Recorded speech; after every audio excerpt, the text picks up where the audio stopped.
Publicul din România are nevoie de informație în general, de informație bună, de informație corectă.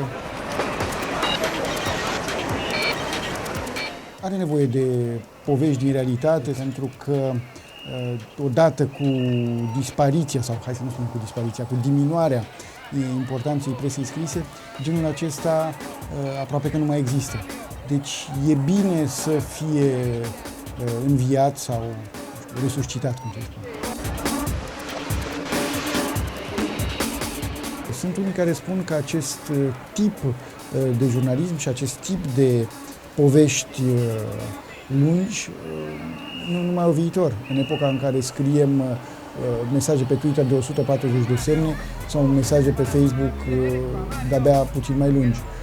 Dar eu nu cred asta. Eu cred că la un moment dat lucrurile se vor limpezi și va rămâne un public interesat de povești mai lungi și bine scrise.